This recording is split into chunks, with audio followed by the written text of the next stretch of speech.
He has it all, except one thing. Oh. You live with your parents? Is that a problem? She is in charge of a mission. Excuse me. Many young men who should be able to move out simply can't. It's called failure to launch, and that's where I come in. Yes! I think that I can have your son moved out of this house. What? And living on his own. When? By June 15th. Matthew McConaughey, Sarah Jessica Parker. All right, let me just welcome you to week number 1 of our brand new series called Failure to Launch.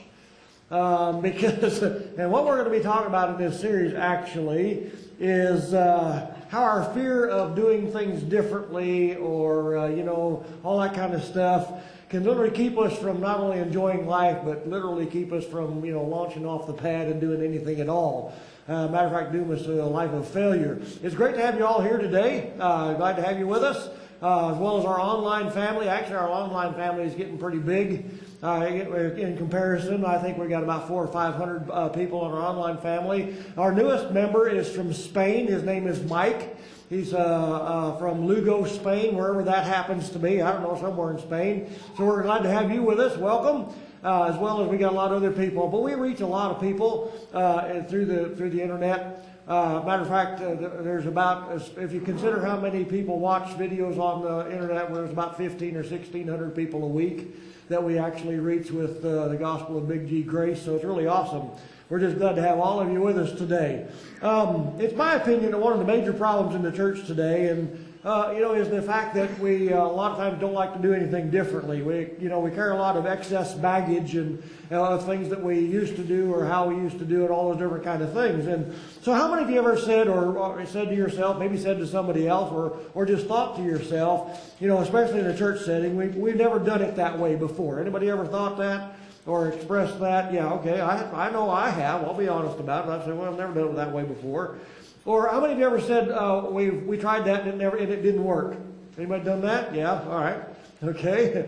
Or how many times have you said, we did that one time and it didn't work either? Right? We all kinds of different things that we might come up with to avoid the change that might come, all those different kind of things that we run into in our lives, especially when it comes to change and those kind of things. But I think it's my question is, why do we do that? We kind of need to look at that question. That's kind of what we're going to be doing, is why do we ask those questions? Why do we think those kind of things in our lives, as far as, why we don't like change, or why we tried it that way and it didn't happen, it didn't work out, all those different kind of things. And that's probably not so much that we just don't like change, even though, when I was a kid, I hated change. I really did. And I know that even as adults, a lot of us really don't like change. We like to be just, things to rock on. We don't have to think about it. We can just kind of, tater out, those kind of things. But I think there's more to it than that, especially like in a church setting. I think the basic problem, I think, is that we're afraid of failure. I think that's really where that fear of change comes from, as much as anything, is we're afraid of failure. That's why we say those kind of statements, is we tried that one time and it didn't work. Well, so we're afraid to try it again because we're afraid of the failure that it might bring, right? Or we're afraid to change something. We're saying, well, I don't want this to change. I don't want anything to change because, well, it's working. Well, the fact is, even if it is working now, we still need to be asking ourselves the question, is this the best way to do that, right? Is this something that, can it be better? Can it be changed? Is there something different we need to do? All those different kind of things. We need to be keeping ourselves in that kind of a mindset, because otherwise we are just we're just in stagnation. That the only other option is stagnation. If we don't do anything different and we remain the same, that's not the definition of success, is it? For things to remain the same. No, that's stagnation is what that is. So there's a lot of perceived failure, If we think that's the only way it can work, that's perceived failure. That if we change it, then it won't work and we're going to fail. Right? Okay. On the other hand, and the sister idea to that is we tried that before and it didn't work. And what that is a past failure that we think that if we try it again, it will fail and we don't want to fail. Right? It all kind of boils down to failure. We don't want to automatically repeat that failure again if we try it again. So what you need to know about both of these kinds of perspectives is that neither are viable reasons for simply maintaining the status quo. None of those things are viable reasons for maintaining the status quo. Our fear of failure by doing something different or new will do nothing more than keep us glued to the launching pad, right? We're here. We're ready to go, we say. You know, we talk to ourselves, we say, we're ready to go. But whenever somebody brings a suggestion or a different idea or those kind of things, we go, oh, well, we tried that one time, it didn't work, you know, so we can't do that. You know, those kind of things, right? So the first thing we need to understand this morning or here today is that simply avoiding failure is nothing more than automatic stagnation. That's all it is. Avoiding our fear of failure is nothing more than automatic stagnation. And the simple lack of failure is not the definition of success. The simple lack of failure is not the definition of success. As a matter of fact, in order to move ahead, in order to succeed at anything, change must happen. It's just the way it is. And that's a continual thing. That's a never-ending thing, right? An absolute never-ending thing. I think I've told you before. I'm going to tell you again. When I was a kid, I can remember that when it came summertime, and my parents would say, "Well, we're going to go on vacation, or we're going to take a camp trailer, or whatever it was. We're going to go such and such a place. We're going to camp for a couple of weeks." You know, and as much as I loved to camp, I would literally cry for I was pretty little, and I'd literally cry for for 2 weeks before that time, right? And then when we go on vacation and we camp for a few days or a week, and we still had another week to go, whatever, those kind of things, by the time we got to the end of that vacation, I was already crying because I didn't want to go back home. I hated change. I just hated change. In any way, I wanted everything to remain the same. I'm comfortable. I want it to be like this because this is the way I feel comfortable, wherever they happen to be. Well, change is not only inevitable, but it's necessary. We have to change on a continual basis. It's not something you can just do now and then that works and all that kind of stuff. So if we ask ourselves, is what we're doing right now, is it working? Well, okay, that's fine, but change must happen. If we're doing things right now, is working? We still need to be asking ourselves, is it possible there's a better way? A more efficient way, a more effective way to do the things that we're doing. So change requires thinking outside the box. It just does. That's what change is, right? You can't change unless you think outside the box. And so it lets you color outside. I always like the little kids when they color on their coloring books, and they color outside the lines. And everything's the same color maybe, but they just kind of scribble the page full. They don't know that there's rules. Right? Like us adults know. Well, there's rules here. You got to color inside the lines. Well, they don't know that. And nor do they care. I think we need to be a little more like that. To say, well, we don't care whether there's rules or not. Well, I like it this way. And to them it looks great. And of course to Mama it looks great too. And Daddy says, oh my God. I hope he gets smarter than that by the time he grows up, Yeah, well, we do that though. We want to put everything into rules and put lines around everything and make sure it stays like it is. So without risk, there's no way we're going to grow, either a church or as an individual. It's just not going to happen. Without risk, we're going to stagnate personally as well as corporately. Which means that we can ultimately lose our ability to solve problems and overcome obstacles without change. And if we avoid those kind of things, then failure is inevitable. So it is. I like what Theodore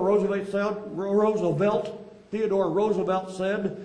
He said, in any moment of decision, the best thing you can do is the right thing. I'd agree. The next best thing you can do is the wrong thing. Okay. That looks to me like there's only two options. But he said, no, there's a third option. He said, the only man who never makes a mistake is the man who never does anything. So he says, the worst thing you can do is nothing.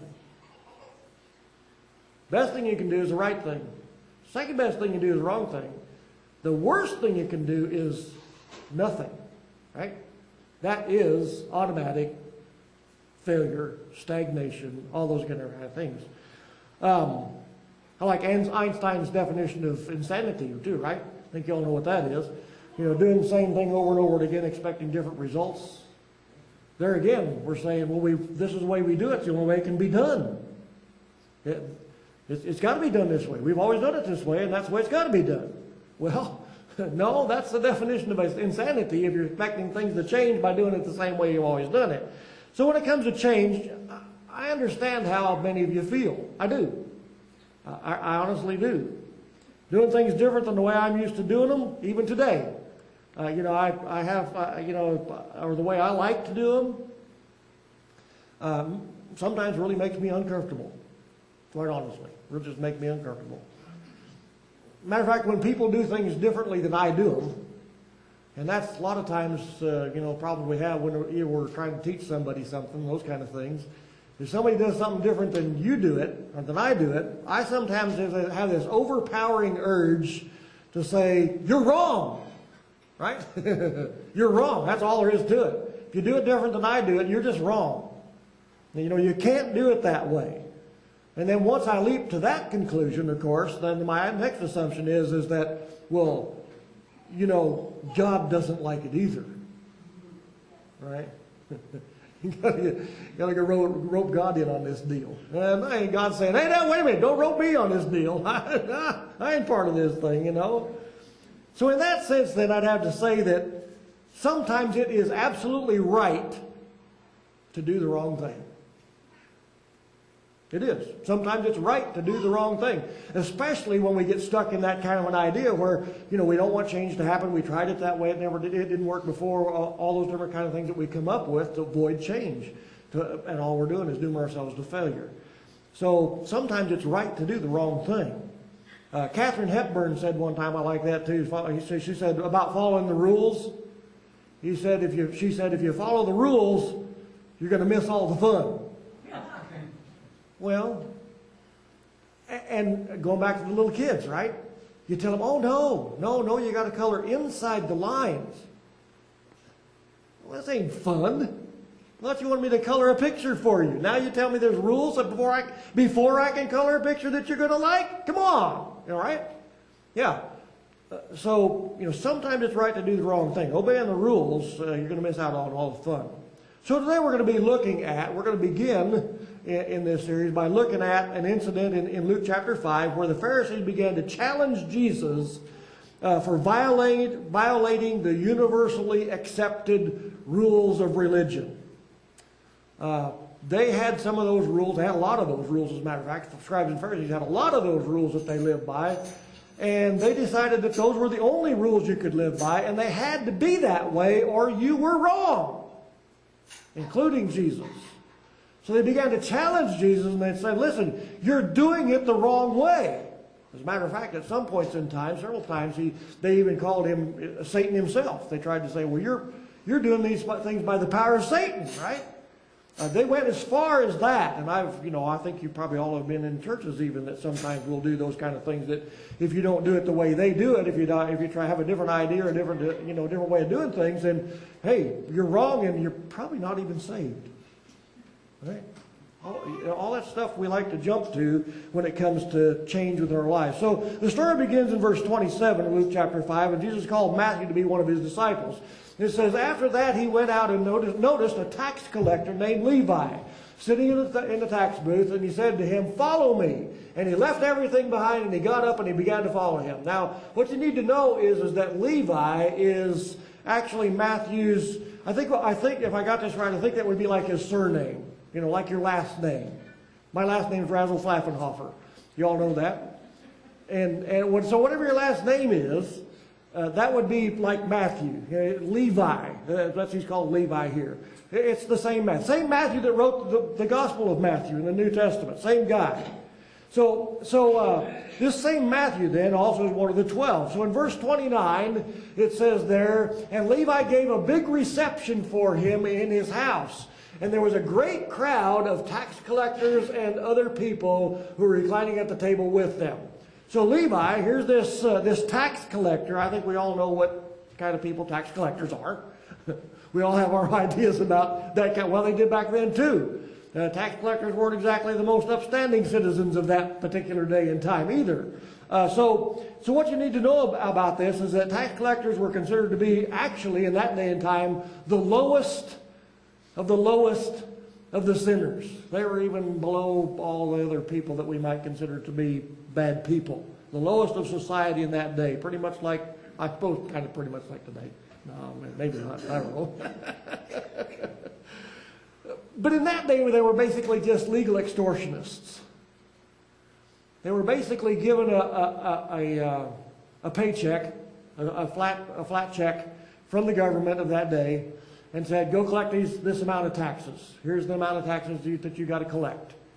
Well, in order for them to make, well, they didn't get a paycheck either. They say the government said, here's your job, you go out and collect the taxes. And what they had to do in order to gain any money after that was to charge you extra taxes. So they would extort people for extra money so that they would get rich themselves. I think we can see that as well, right? Things haven't changed a whole lot. Things are about the same as they were. Wow. I mean, how can you go in Congress making $150,000 come out a millionaire? Yeah, okay. So, Matthew was a tax collector, and it says tax collectors and other people. However, in the Gospel of Matthew, Matthew is more direct about telling us about what this is. Matthew 9, chapter 9, verse 10, he says, there were many tax collectors and sinners. So he's more direct. So he's not saying, in order, the tax collectors weren't the only sinners that were there, in that quote-unquote sinners. But there was lots of other sinners there. Lots of other people that were considered to be the dregs of society, the bad folks, the people that, you know those people that smoke and drink and chew and run around with women who do that kind of stuff. No, there's nothing wrong with that. So sinners being that other segment of society, which often considered to be at least as evil as the tax collectors, maybe not quite. And they were, the pimps and the prostitutes and the drug dealers and the homosexuals and the alcoholics and the crack addicts and all that stuff, Yeah. But you got to know that that's who was at this reception. That was party that was thrown in Jesus' honor. Did Jesus go to the reception? Did Jesus go to the party? Yes, he did. He was invited to the house of a man who was considered to be the lowest of the sinners of that day. Now, who are his friends? Other people that are like him. Now, I'm using sinners in quotes here because they're trying to identify a particular segment of society as though we're above all that, right? Well, we don't do that stuff. Well, BS on that one, These are all the people that, the genteel of society. The genteel society wouldn't be caught dead talking to, much less attending a party with, right? So, beginning verse 30 then, the Pharisees and the scribes and all that kind of stuff began accusing Jesus of eating. They're accusing Jesus of eating and drinking with tax collectors and sinners. Check this out. It says, the Pharisees and their scribes began grumbling at Jesus' disciples, saying, why do you eat and drink with tax collectors and sinners? Who else is there? Besides Jesus and besides the tax collectors and sinners? Well, I guess the disciples are too, yeah. Why are y'all doing this? Why are they griping at the disciples instead of going directly to Jesus, right? Too. That's kind of an interesting question. But they're accusing them. They're saying, they're putting it in the form of a question, but it's a very accusative question of why are y'all doing this? It's like you can't do this. That's not acceptable. We don't do that around here. We just don't do that kind of thing, So they're accusing Jesus, even though that was a statement of fact. It was. They were attending a party with tax collectors and sinners. They were doing that. But especially a rabbi, which Jesus was considered to be, he was called rabbi. A lot of people called him rabbi, even though he didn't have that specific title. They called him rabbi because he was a great teacher. But so especially for a man who would be called rabbi, that was especially evil for him to be there. You know, to be there, even to be seen at a party like that, much less eating and drinking with them. It's like pooping in the flower bed. You just don't do that. Or peeing on the bushes, you know. So, not only was Jesus totally, here's what you need to hear. Not only was Jesus totally ignoring what the entire religious community considered to be right and proper, because otherwise, if he was paying attention to them, he would never be caught dead there in the first place. So he's totally ignoring what the religious community says about what you can and what you can't do. But he is actually being kind of an outlaw. Right? He's being a religious outlaw at this point because he's not just attending the party, he's literally eating and drinking with them. Now what do you suppose there was there to drink? Well, I'm sure there was plenty of wine. There may have been some harder stuff there too. Do what? Yeah, there you go, duels. We know what his favorite is now, don't we? So he's doing it all. He's there with them, you know, and he's partaking with them. He's identifying with them at that point in time. So he's literally eating and drinking in the house of one of the untouchables of society. So you know as well as I do, there's a lot of sacred cows in the religious setting, right? A lot of things that you're not supposed to do. Don't park your cow here, whatever you do. And, well, you know, not only it was a cow, but they're going to park him there anyway. Her there anyway. So, you know, there are a lot of unwritten laws, a lot of religious things that everyone's supposed to do and everyone's supposed to know about and automatically know about, but we just don't do that here. Well, I think if you've been here for any length of time, you know that we don't have any sacred cows. You come as you are. You go get you a donut right now if you want to, and a cup of coffee, and bring it back in here. That's cool. If you got kids, you can keep them in here. I don't care. I'm just glad you're here. I don't care if you're a member of this church. I don't care what you do in your life or where you've been in your life. I don't care what you're doing right now. I really don't. I've told you before. I'm still looking for the day when we get this bunch of bikers come in, sit on the back row and drink beer just because they don't know that you're not supposed to do that in church, right? That'd be awesome. Who else needs to hear the gospel, right? Man, tell you what. So, Jesus really at this point, and all through his ministry, honestly, if you look through his ministry and what he did, he was constantly bucking the system.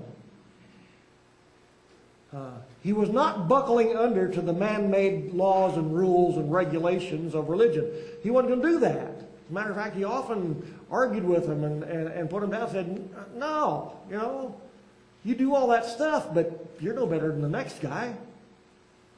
So when they sat down, I'm sure that, you know, people began to kind of move, you know, the religious people began to move away when Jesus went to that house. They sort of stand back and pointing fingers and all that kind of stuff.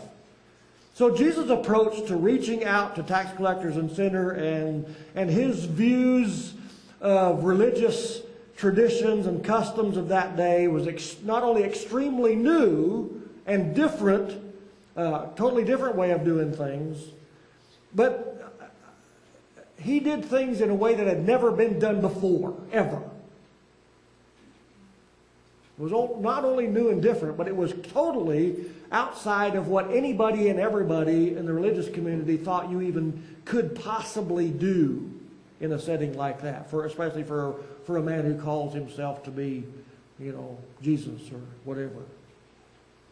So those things that Jesus were doing were simply not acceptable in the religious establishment.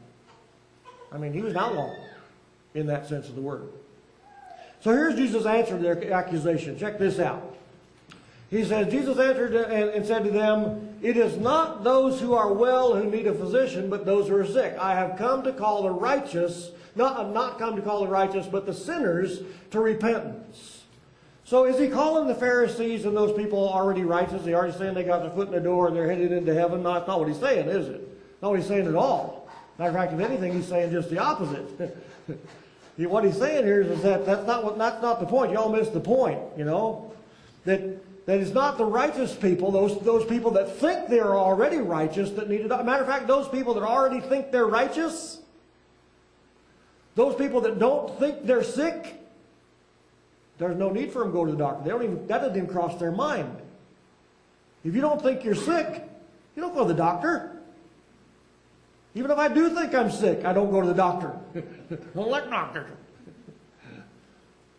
You know, wait a few days. It'll get better. You know, it'll get better. It'll be all right. Sometimes it will, sometimes it won't. Sometimes you can tough it out, and sometimes it's not possible to tough it out, you know.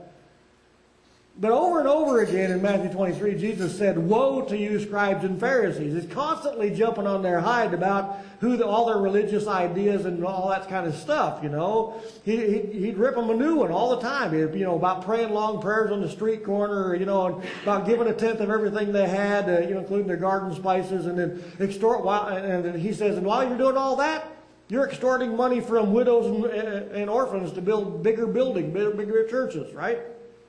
All that stuff. He's saying, while you're pretending to be all this righteous, you're extorting money from people. Does that make you good? Well, of course not.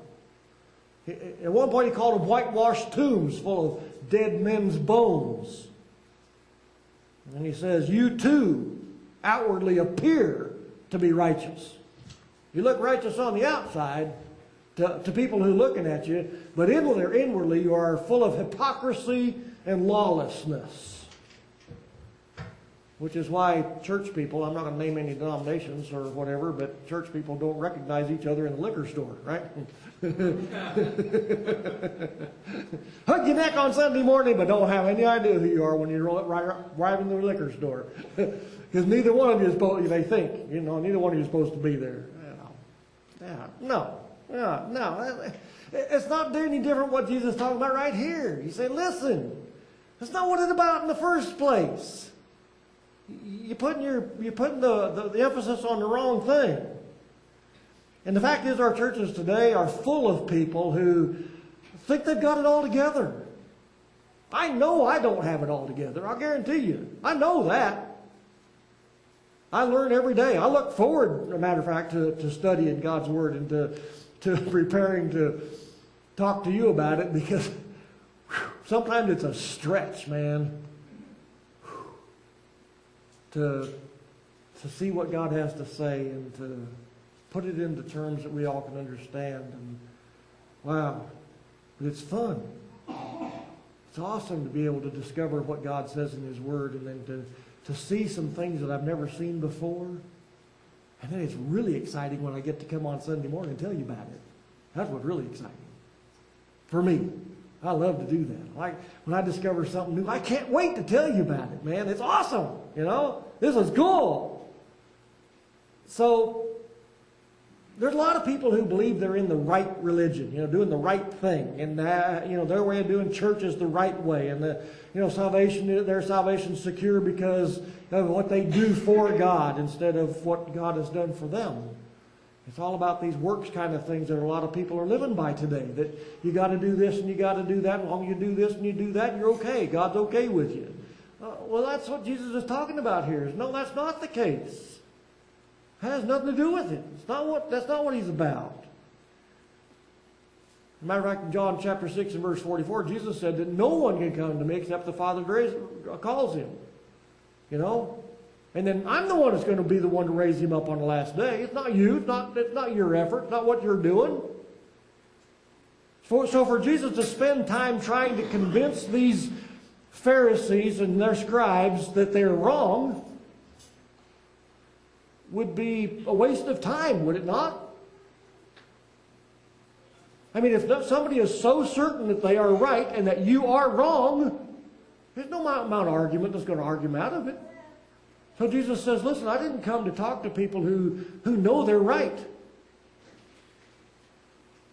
That's not the ones I need to talk to here. I need to talk to people that know they're not right. Know there is a need in their life. That's the one I want to talk to. So I'm saying, that's the kind of people we want here, is people that they know they don't have, I don't have all the answers. You know, if you got a question, ask me. I love questions. I may not be able to answer it for you, but you know what? We'll dig in there, and maybe we can dig in there together and discover the answer together, right? I don't know the answers. And those people that are really looking for answers are those that need to be talked with. And that's where Jesus is at. I'm here. Said, you guys need to know something. You want to know something. You're interested. I'll talk to you. But the Pharisees, they've got all the answers. They're just trying to trip you up. Jesus said, I didn't come to call the righteous, but sinners. It's not those who think they're well that need a doctor. It's those that know they're not well. And they need a good doctor. They need a good doctor, not a flim-flam doctor. They need a good doctor. So Jesus basically just says, I'm talking to people who are willing to listen, who want to learn, who know there's a problem in their lives and they need some help. That's me. That's me. I hope that's you. So I don't care who you are, where you're from, where you've been. I don't care what you've done in your past life or even what you're involved in right now. I really don't care. It's not my business. I just want you to know that not only has Jesus already forgiven all that Jesus died on the cross to take care of the sins of the whole world from beginning to end. The sins ain't yet no more. That's not the issue. It's not about what you're doing or not doing. It's not about how many sins you've committed or haven't committed. It's not about how good you are. Nor is it about how bad you are. It's all about life in His name. It's all about, do you believe that Jesus is who He says He is? Do you have His life living within you? If you do, then it's up to Him to change you, not me. And when we do that, then it's up to us. It's up to me personally and up to you personally to say to God, listen, God, I've tried all the ways I can try to be good, and I can't do it. And God said, now you're getting it, right? We're sick. We're admitting to be sick, to our sickness. We're saying, I've tried. Just like before I finally end up having to go to the doctor, I do everything I can. I take all the medicine, I rub all the stuff on, and all those everything that there is. I look over the internet. I talk to people, and they say, "Well, do this. This really works." I tried that; it didn't work. All that stuff. You poison yourself 3 or 4 times over. If I need to go, all right, okay, I admit it. I'm sick. I need to go to the doctor. That's what we do in our lives as well, don't we? Religious lives, our spiritual lives, I should say. In our spiritual lives, we try everything we can try. We do it all. We try as hard as we can. We try all the fixes and all the cures and all that stuff. And we finally come to the end of the rope and say, it's not working.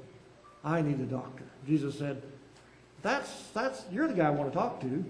You're the guy I want to talk to. I don't want to talk to everybody else who thinks they got the cure.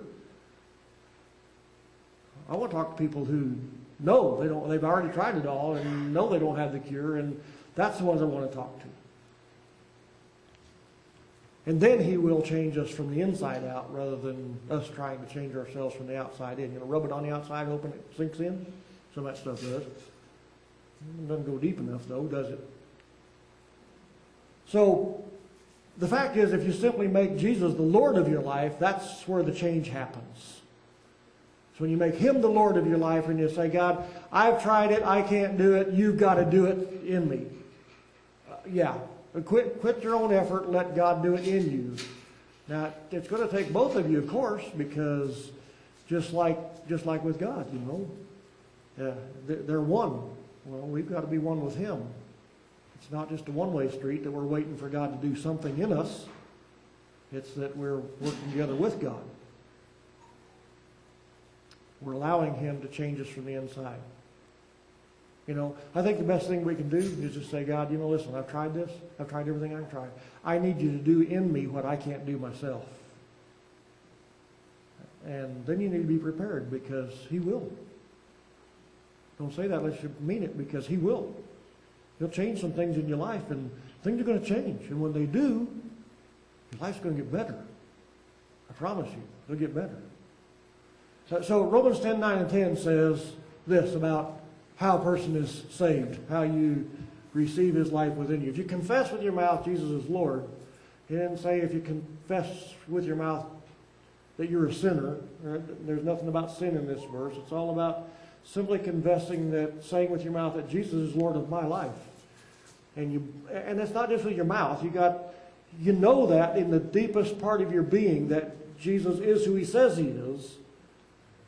He says that's how a person is saved. You're not saved by confessing your sins, getting your life straightened out, and walking the aisle, and confessing your sins in public, and telling everybody know what you did so that everybody can, it's not about that. It's simply about confessing Jesus is who he says he is. And I know that in my heart of hearts. I've tried all the cures, I've done all the stuff, nothing works. It has to be him.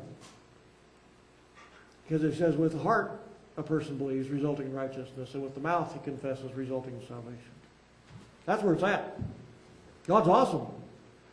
We make it so difficult a lot of times in our own lives, and we try all those cures and search the internet and go to different churches and all that stuff looking for the right cure. Okay, go for it. But you know what? It's not as hard as you think. It's just as simple as allowing him to live his life through you instead of you trying to live your life in him. God's awesome. The Lord is a warrior, and he fights on your behalf. The Lord is his name. Lord bless you.